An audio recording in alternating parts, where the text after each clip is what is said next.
I think it's far too soon to say how that will go. Again, we've got to have the time to get the troops on the ground, time for the surge to make a difference on the streets, and then time for this political process to unfold. So I think it's just way premature to be talking in terms of the victory or defeat. Has the war in Iraq hampered, hindered, hurt the Republicans' image on national security issues? Yes, absolutely. Nixon's spinning in his grave. We used to be the very competent guys that run wars. Now, my view is our magnificent military and the Bush administration won the war. The Iraqi people have lost the politics of the peace, and now we've got to figure out a way to protect American interests and move on. Blaming the Iraqi people? Yeah, I think it's the truth. I mean, they don't keep the troops there. No, but the troops are there to create security so they can grow up and have a democracy, and that's what they're horrible at. You believe that these homegrown terrorist plots are being inspired by the U.S. Work in Iraq right now? Absolutely.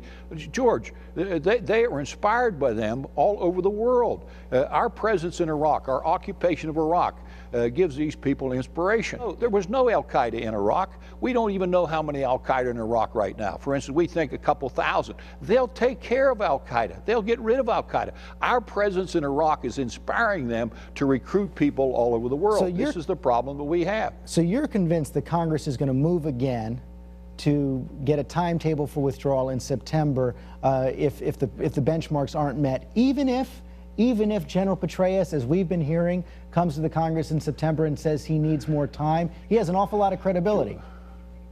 George, let me tell you, I've lost a lot of confidence in many of the military leaders because they say what the White House wants them to say.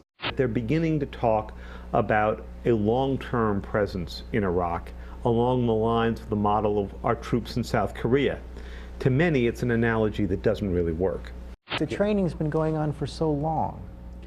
Well, you know, to building an army after the collapse of the regime is not so easy. When will the Iraqi army be ready to defend Iraq? I think in the end of the next year. End of 2008? Yes.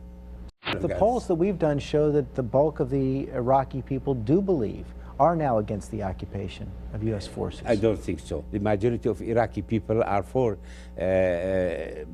having American army. And a majority in the parliament has signed a petition no, it was saying not true. U.S. should go. Not true? No, you know, some people were deceived. So they signed it under false pretenses, yes, you're saying? Yes. You're convinced the majority of the parliament now wants the United States to stay?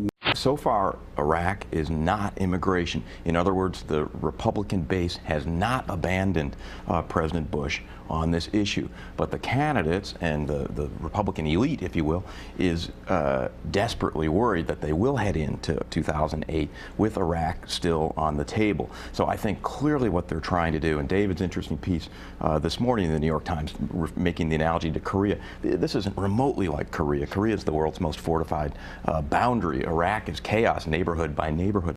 At what point does the United States say enough is enough and it's time to get out? Well, we're going to know probably by September, no later than probably Thanksgiving at the most. The American people see what's happening. They know we're deeply challenged. We do not like to see our people ground up week by week. And here we are 5.5 years after 9/11. And the fact is, I would argue we're losing the war around the world with Islamist extremists, and they are in fact gaining ground.